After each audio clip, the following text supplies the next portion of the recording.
ইব্রাহিম আলাইহিস সালাম বহাল তবিয়তে আগুন থেকে বেরিয়ে চলে আসলো। বাবা বিরোধিতা করত, বাবা ইব্রাহিমকে মারার জন্য ষড়যন্ত্র করত যে আমার বেটাকে মেরে ফেলে দাও, তাতে আমার কোনো দয়া নাই মায়া নাই। কেন? নমরুদের হচ্ছে মানে দালাল, নমরুদের দালাল। পিতাকে বলেছিল, আব্বা তুমি বুঝবা একদিন কিয়ামতের দিন সমস্ত উম্মতকে জিজ্ঞাসা করবে যে আমাদের কিছু আল্লাহর দরবারে সুপারিশ করে দিন। হযরত ইব্রাহিম বলে, না আমি সুপারিশ করতে পারবো না, আমার ক্ষমতা নাই। কেন? বলে আমি 3টা মিথ্যা কথা বলেছি, যদি আল্লাহ ধরে নেয় 3টা মিথ্যা কথা কেন বলেছিল ইব্রাহিম, তার উত্তর আমি কি দিব? এই 3টা মিথ্যা কথা কি বলাটা খুব অন্যায় হয়েছিল ইব্রাহিম আলাইহিস সালামের?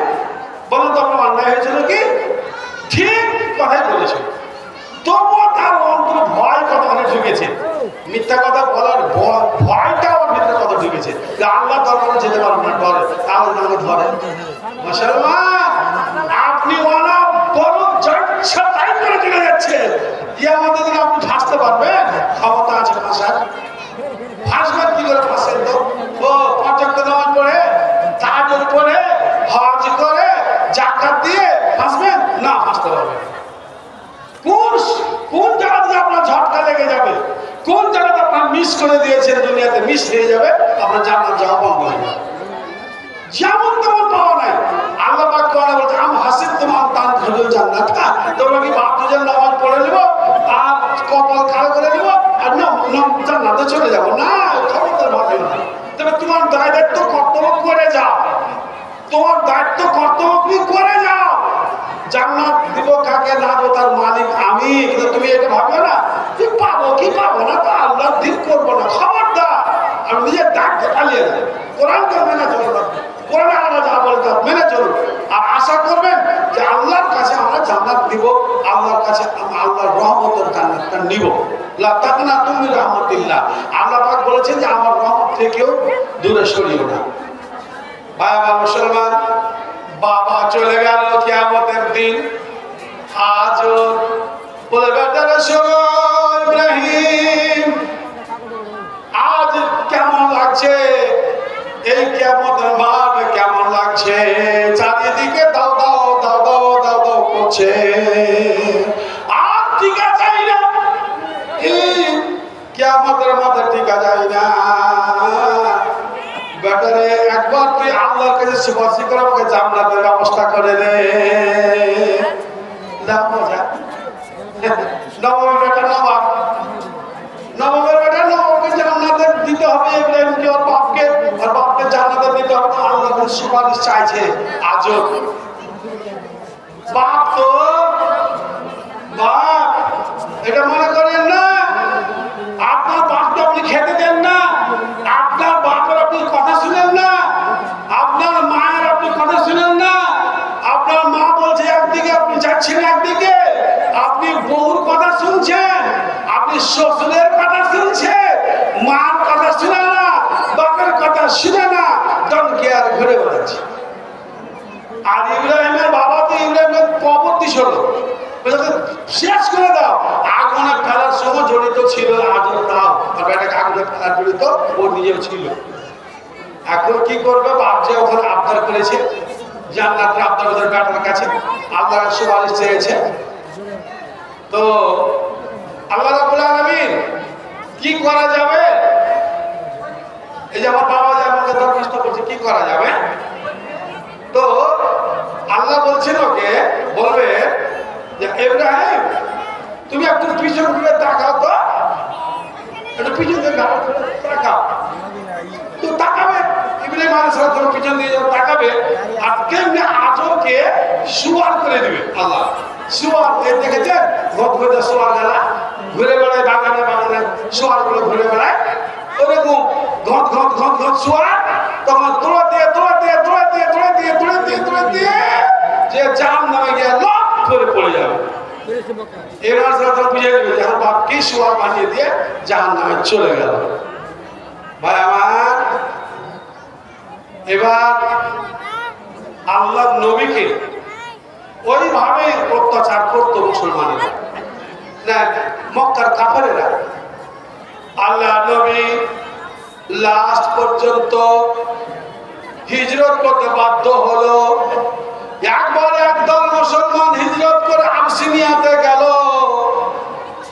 আর তারপরে ওরা ওখানে থাকলো, আবসিনিয়াতে থাকলো, মুলকে হাফসে চলে গেছিল হিজরত করে।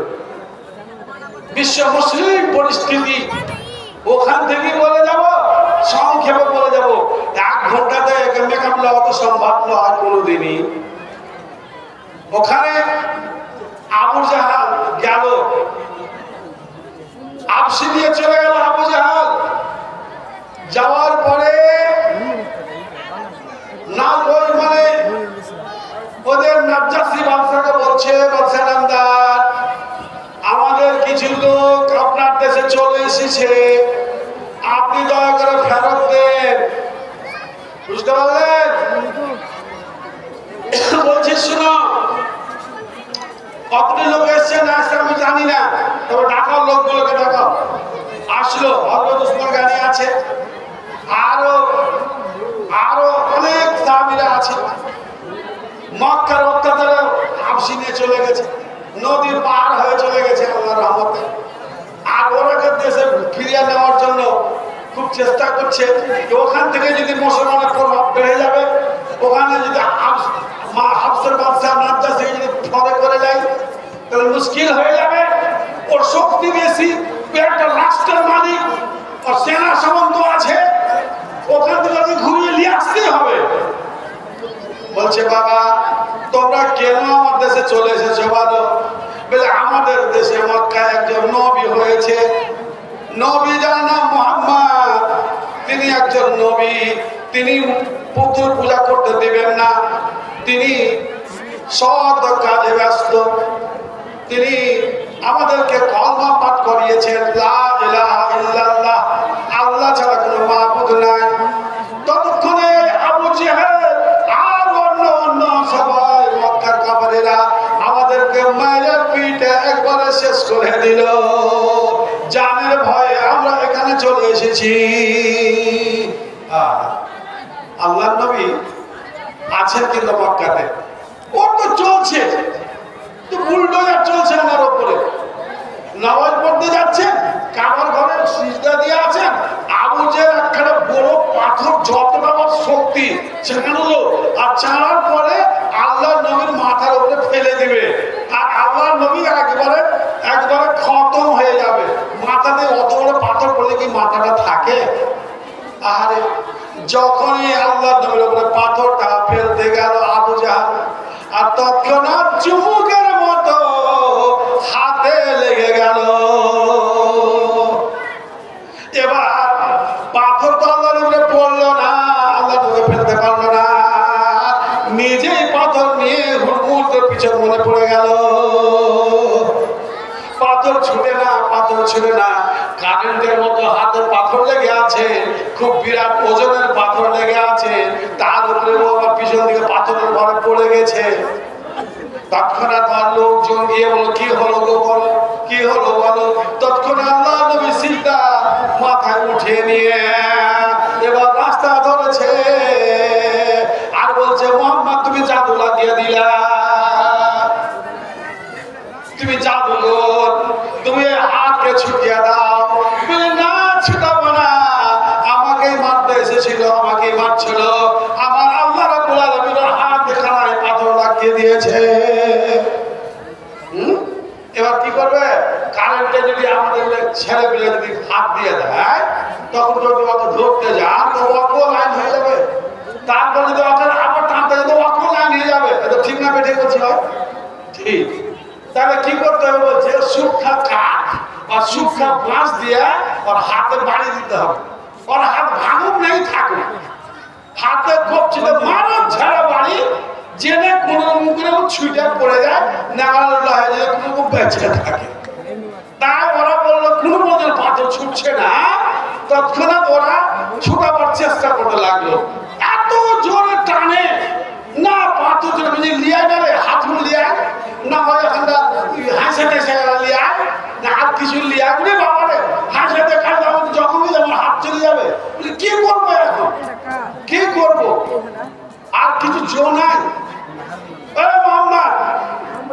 এ বাবা একটু দয়া করো। বলে কিসের আমার দয়া, আমি কি দয়া করবো? না না না, একটু দেখো দেখো দেখো, দয়ার নবী তো, দয়ার ভরপুর নবী। এবার আল্লাহ আল্লাহ কি করবেন, কাপড়ের হাতটা ছাড়িয়ে দে। হাজরত জিবরাইল সঙ্গে আছে, কাপড়ের হাত ছুটে গেল। বলছে বেটা এত বড় জাদুঘর দিয়ে আমার হাত লাগিয়ে দিলি, পাথর তোকে দেখবো, দেখবে তোর কান দেখবো, তোকে লজ্জা আছে, আবু জাহেল লজ্জা আছে, চিন্তা করে দেখুন তো। এবার বলছে কি, তার পরদিন নামাজ পড়তে গেল, ফের তয়া রাগ রাগ তুলবে। এবার তয়া, এবার ওর গলায় গামছা দিয়ে পেঁচিয়ে, পেঁয়াজ দিবে, দিয়ে গলাটা চিপে ও জিহ্বা বের করে দিয়ে মারবে। চাদর নিয়ে গেছে, সিজদা দিবে, তল পাকে কাপড় ভরে গলায় ফাঁস দিবে। তৎক্ষণাৎ একটা উট, এমন বড় উট আমি যেন জীবনেও দেখিনি, আর উট এসে আমাকে হাত করে ধরতে আসলো, আর আমি মারলাম ছুট। হাজরত জিবরাইল উট হয়ে ওকে টানলো। তাহলে কত আল্লাহ নবীকে কত মানে হেনস্থা করেছে। ওখানে বাদশাহ নাজাসি বলছে যে ওগো শোনো, তোমরা এই লোকগুলোকে তোমরা ধরতে এসছো, আমি পাঠাবো না লোকজনগুলো, কারণ যেটা তোমাদের নবীর কথা বলছে ওটা আসলেই নবী।